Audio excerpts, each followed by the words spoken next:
शिव कुमार गुरु जी का, जिनके माध्यम से आज से 7 साल पहले इस बिजनेस की शुरुआत हम लोगों ने वाराणसी की धरती से किया था और गुरु जी ने हाथ पकड़ के एक विजन दिखाया था और बताया था कि साथ रहना हिंदुस्तान पे राज करेंगे।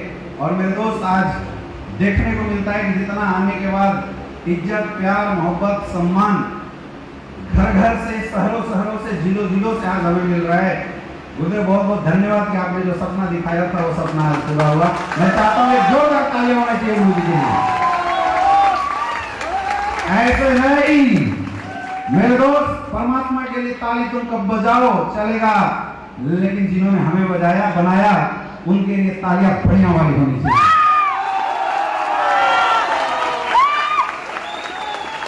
थैंक यू और धन्यवाद आप सभी का।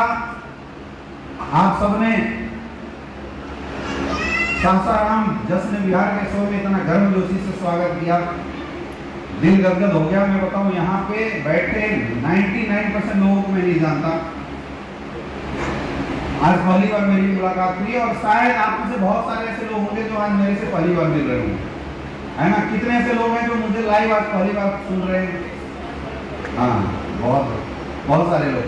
और कितने ऐसे लोग हैं ना जो जिन्होंने किसी न किसी रूप में मुझे देखा होगा? यस, देखा है, यानी बहुमत देखने वालों का। ठीक है, तो दोस्तों, ना जानते हुए भी आपने इतना बड़ा सम्मान किया, इसके लिए मैं आप सारे लोगों के प्रति बहुत ही आभार व्यक्त करना चाहूंगा। और मैं चाहूंगा एक जोरदार ताली आप लोग खुद के लिए बजाइए। अभी तक थैंक यू। सबसे पहले तो जितने भी आज इस जश्न विहार के शो में जितने भी हमारे अचीवर्स निकल के आए, हमारे ब्लैक डायमंड मिस्टर कौशल जी को बहुत बहुत बधाई। जितने भी हमारे स्टार सफायर निकल के आए उनको बहुत बहुत बधाई। हमारे सफायर को बहुत बहुत बधाई।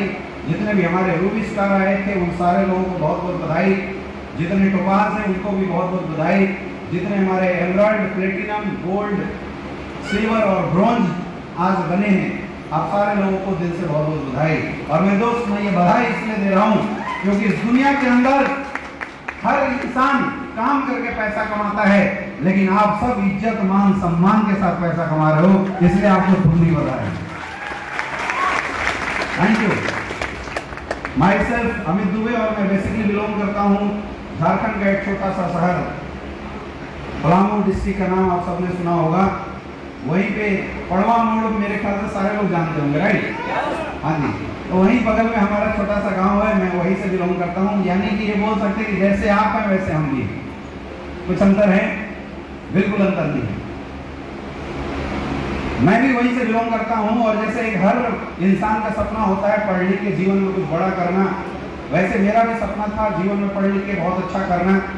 इसलिए मैंने अपनी एजुकेशन जवाहर नवोदय विद्यालय से कंप्लीट करी और हायर एजुकेशन के लिए वाराणसी बनारस हिंदू यूनिवर्सिटी में मैं आ गया।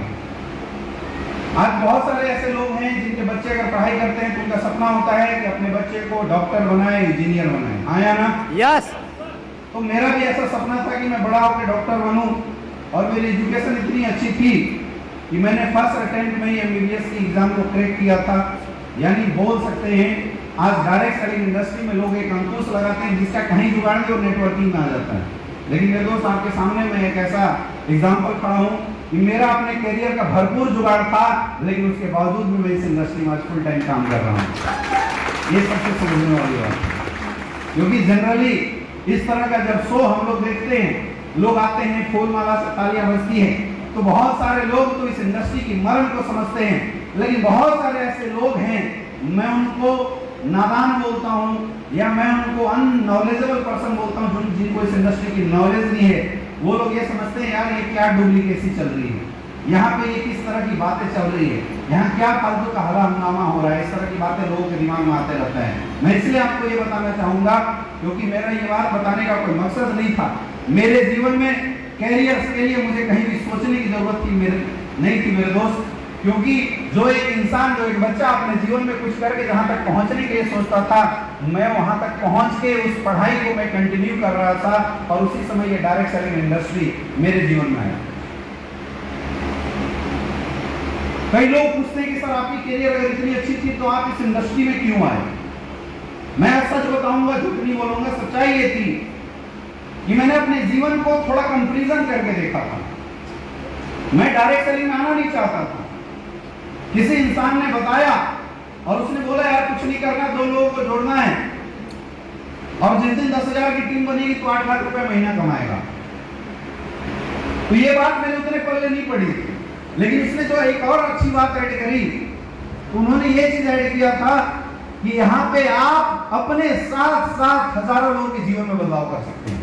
ये बात मुझे दिल से टच कर गया और मैंने एनालाइज किया था कि अगर मैं एक अच्छा डॉक्टर बन जाऊंगा तो शायद मैं अपने साथ साथ 10-15 लोगों को रोजगार दे सकता हूं और हजारों लोगों की तबीयत सही कर सकता हूं, लोगों की दुआएं और आशीर्वाद को बटोर सकता हूं। लेकिन एसवीपीएस वेलनेस में जो मुझे खास बात लगी थी कि यहाँ पे लोगों की सेवा करके, लोगों की सेहत सही करके, लोगों का आशीर्वाद और दुआएं तो लेना ही लेना है, लेकिन एक लौता ये माध्यम है जहां मैं चाहूं जितने लाख लोगों की, उतने लाख लोगों के जीवन में बदलाव कर सकता हूं। और मुझे ऐसा लगता है, देखिए लोग बोलते हैं खाना खिलाना पुण्य का काम है या नहीं है? कितने लोग मेरे साथ एग्री, हाथ ऊपर करके बताइए। खाना खिलाना पुण्य का काम है, लगता है आप सबको? किसी को कपड़ा देना पुण्य का काम है, कितने लोग एग्री करते हैं इस बात से? पुण्य का काम है। आप किसी को खाना खिलाते हैं, आज खाएगा, कल सुबह फिर भूख लग जाएगी, आपको भूल जाएगा, उसको याद करेगा जो अगले दिन का खाना देगा, हाँ या ना? आप किसी को कपड़ा देते हैं, 1 महीना 1.5 महीना वो कपड़ा खरीदेगा, पहनेगा, जब कपड़े फट जाएंगे तो फिर आपको भूल जाएगा, उसको याद करेगा जो 2.5 महीने बाद उसको कपड़ा दिया था। यानी ये पुण्य का काम तो है, लेकिन इस पुण्य का प्रभाव क्षणिक है।